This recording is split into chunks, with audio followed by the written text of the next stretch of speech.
Media کو اس طرح استعمال کیا گیا کہ پرویز پھر جب یہ ساری سچویشن کا مجھے پتہ چل گیا اور پھر جو اس وقت سیکرٹری داخلہ تھے کمال شاہ صاحب, انہوں نے مجھے پوری سچویشن بتائی. وہ کہتے ہیں جی کہ یہ جو ملیٹنٹس ہیں ادھر لال مسجد کے, ان کو ہم نے پکڑا ہے اور ان سے اسلحہ برآمد کیا ہے, پکڑ کے ہم نے ان کو تھانے میں بند کر دیا ہے. ہمیں فون آتا ہے ایک ادارے کا, ان کو چھوڑ دو. ہم ان کو چھوڑتے ہیں, وہ پھر جا کے لال مسجد میں بیٹھ جاتے ہیں.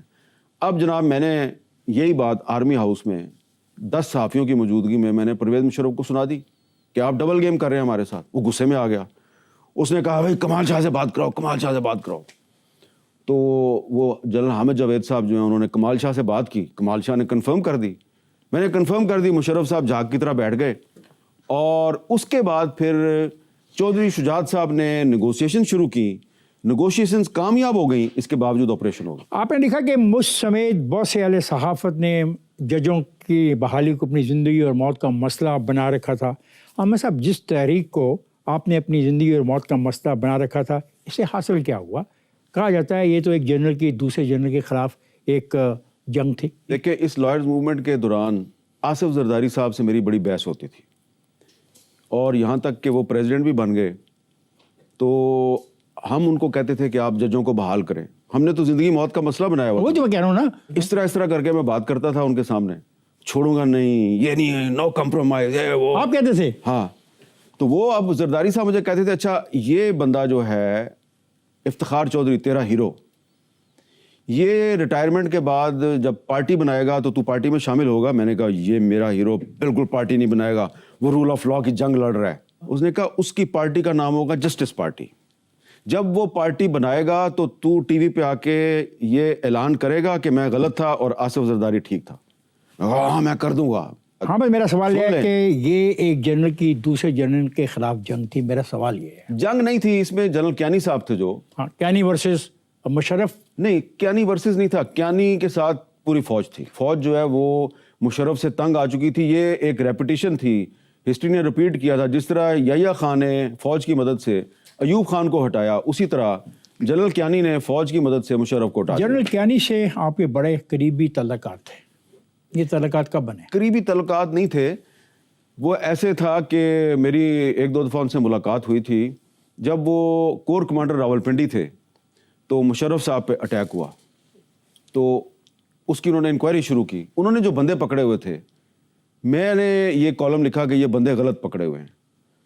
تو آپ کو اصل آدمیوں کا علم تھا؟ مجھے اصل آدمیوں کا علم نہیں تھا. تو ان کے بارے میں آپ کیسے کہتے ہو غلط پکڑے ہوئے؟ اس لیے کہ ان کو میں جانتا تھا.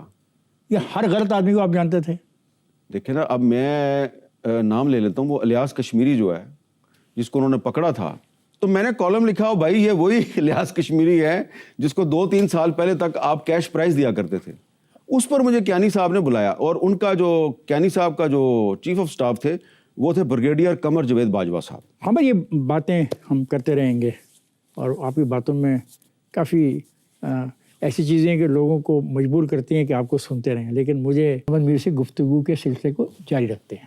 آپ پر خالد خواجہ غالباً اس کا نام ہے, اور کرنل امام کے قتل کا الزام لگا. تو آپ نے کہا کہ کئی صحافیوں نے اس موقع کا فائدہ اٹھاتے ہوئے آپ کی کردار کشی کی, مہم میں بڑھ چڑھ کے حصہ لیا. کیا آپ ان صحافیوں کا نام لینا پسند کریں گے؟ کیا آپ اس صحافی کا بھی نام لینا پسند کریں گے جس نے آپ کی حمایت میں بیان دیا؟ دیکھیں, یہ صرف خالد خواجہ والی بات ہے. کرنل امام صاحب کی فیملی اس میں شامل نہیں ہے, اور بلکہ کرنل امام کی جو فیملی ہے وہ انہوں نے میری اخلاقی طور پہ سپورٹ کی, مدد کی. ان کو تو ساری گیم کا پتہ تھا نا. گیم تھی کیا؟ گیم یہ تھی کہ اسلم بیگ صاحب کی کتاب پڑھیں آپ, اقتدار کی مجبوریاں. اسلم بیگ صاحب نے کرنل امام صاحب کو کہا کہ طالبان کی اور امریکہ کی بات کروائیں.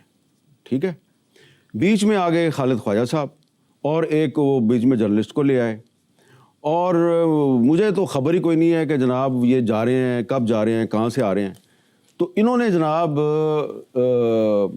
کرنل امام صاحب اور خالد خواجہ صاحب, کرنل امام کے بارے میں یہ کہا جاتا ہے نا کہ وہ طالبان کے استاد تھے اور طالبان ان کی بہت عزت کرتے تھے.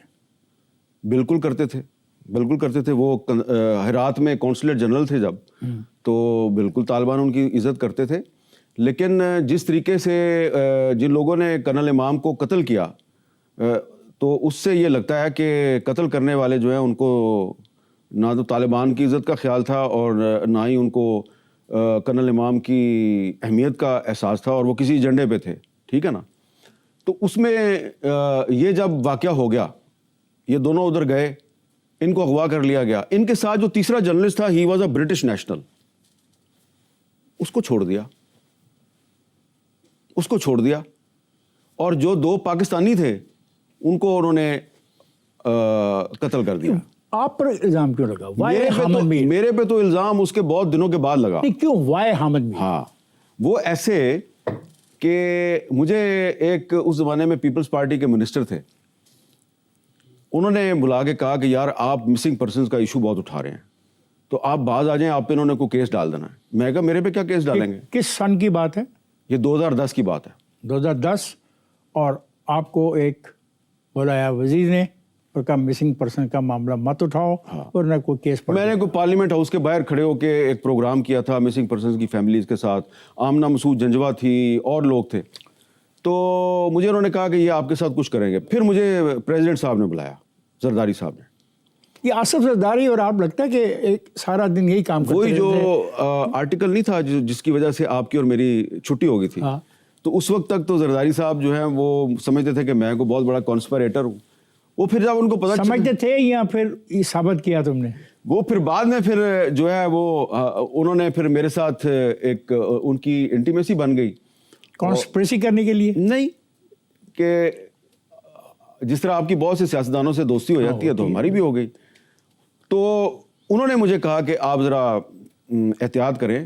تو 2 ایشوز ہیں، ان کو اگر آپ اوائڈ کریں تو پرابلم نہیں ہوگی. میں نے کہا جی کون سے 2 ایشوز ہیں؟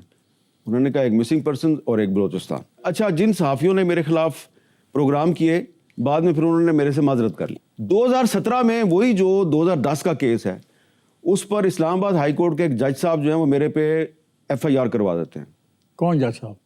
جسٹس محسن اختر کیانی. ٹھیک ہے. کیوں دشمنی ذاتی کوئی تمہاری؟ مجھے نہیں پتا، لیکن کیانی ایک جنرل کیانی تمہارا دوست ہے اور ایک جج کیانی تمہارے پہ پرچہ کروا دیتا ہے. اب اس میں انٹرسٹنگ بات یہ تھی کہ پرچہ درج ہوا تھانہ رمنا میں. تھانہ رمنا جو ہے وہ 2010 میں جب وقوع ہوا شمالی وزیرستان میں، تو تھانہ رمنا تھا ہی نہیں. جب عمران خان PTI بنا رہے تھے تو آپ نے لکھا کہ مجھے ایسا محسوس ہوا کہ اس نئی جماعت کا چہرہ تو عمران خان ہوں گے لیکن ماسٹر مائنڈ حمید گل ہوں گے. لیکن ساتھ ہی آپ کہتے ہیں کہ عمران خان، نواز شریف اور حمید گل دونوں سے دور رہے. ان 2 متضاد بیانات سے میں کیا اخذ کروں؟ کیا پروجیکٹ عمران خان کا ماسٹر مائنڈ حمید گل تھے یا نہیں؟ حمید گل کو عمران خان نے اپنی پارٹی کے قریب نہیں آنے دیا. اور اس کا بڑا انٹرسٹنگ واقعہ ہے کہ لاہور میں محمد علی درانی صاحب نے کسی جگہ پہ مجھے بلایا. یہ 1996 کے شروع کی بات. یہ سارے ایسے لوگ آپ ہی کو کیوں بلاتے ہیں؟ یہ کبھی بھائی میری عمران خان سے دوستی تھی. اچھا، ٹھیک ہے. ضیاء شاہد صاحب کی اس سے بڑی دوستی تھی عمران خان سے. تو عمران خان جو ہے وہ، میں اس کو کہتا تھا کہ تم نے پارٹی نہیں بنانی، یو آر این انڈسپیوٹڈ ہیرو اور ریفارمر کا کردار ادا کرو.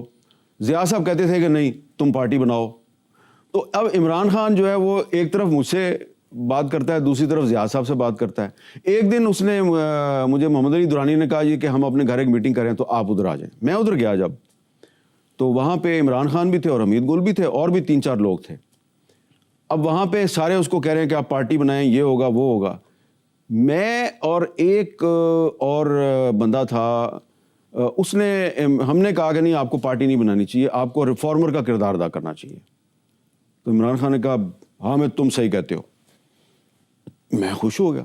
ہم ادھر سے اٹھے، حمید گل صاحب بڑے ڈسپوائنٹڈ، مجھے کہتے ہیں کہ آپ نے اچھا نہیں کیا. یہ حمید گل نے آپ سے کہا؟ آپ نے اچھا نہیں کیا. تو میں بڑا خوش، اور محمد علی درانی صاحب بھی مجھ سے کچھ ناراض. خان صاحب نے مجھے گلے ولے لگایا اور میں اپنے دفتر چلا گیا. اور 3 دن بعد عمران خان نے پارٹی اناؤنس کر دی. تو آپ کو 3 دن تک پتہ ہی نہیں لگا کہ کچھ کر رہے ہیں؟ اب جب آپ صحافی ہو، اب بڑے باخبر صحافی تھے. میں جناب اس دوران سیریا چلا گیا تھا. ٹھیک ہے. ورنہ آپ کو یہ بات بھی پتہ لگ جاتی کہ یہ پارٹی بنا رہے ہیں. اچھا، اب میں جب واپس آیا تو میں نے آگے عمران خان صاحب سے باقاعدہ لڑائی کی. میں نے کہا آپ پارٹی بنائیں یا آپ کی مرضی ہے، میرے ساتھ آپ نے کیوں غلط بیانی کی؟ کہتا ہے میں نے تیرے ساتھ کوئی غلط بیانی نہیں کی. میں نے جب تیرے سامنے بات کی تھی تو اس وقت مجھے لگ رہا تھا کہ میں نے اگر پارٹی بنا لی تو پارٹی کا چیئرمین حمید گل ہوگا اور میں یا تو وائس پریزیڈنٹ ہوں گا یا جنرل سیکرٹری ہوں گا. میں نے وہاں پہ کہہ دیا میں نے پارٹی نہیں بنانی. میں وہاں سے باہر نکلا, حمید گل نے میرے سے کوئی بات نہیں کی, معاملہ ختم ہو گیا, حمید گل صاحب کہیں چلے گئے. تو مجھے میرے ساتھیوں نے کہا سنہری موقع ہے, حمید گل صاحب سے جان چھوٹ گئی ہے, آپ اپنی پارٹی اناؤنس کر دیں. تو میں نے پارٹی اناؤنس کر دی. اتنا غیر سنجیدہ رویہ ایک پارٹی کو اناؤنس کرنے کا. دیکھیں, اور وہ جو پارٹی جب اناؤنس ہوئی تھی تو وہ جو ساری عمران خان نے جو پریس کانفرنس کی تھی وہ ساری جو اس کی اسپیچ ساری جو ہے وہ ضیاء صاحب جو ہیں, ضیاء شاہد صاحب, وہ انہوں نے تیار کی تھی اور پارٹی کا نام سجیسٹ کیا تھا حسن نثار صاحب نے. اور آپ کا رول کیا تھا؟ میرا رول تو یہ تھا کہ میں چاہتا تھا کہ خان صاحب پالیٹکس میں نہ آئیں. اس وقت میرا یہ خیال تھا کہ عمران خان نے ہسپتال بنایا ہے, اس کو ایک یونیورسٹی بنانی چاہیے, اس کو پاکستان میں ریفارمر کا کردار ادا کرنا چاہیے. حامد میر سے گفتگو آپ نے سنی. یہ پروگرام کا پہلا حصہ تھا. اس پروگرام کا دوسرا حصہ اگلے اتوار ضرور دیکھیے گا.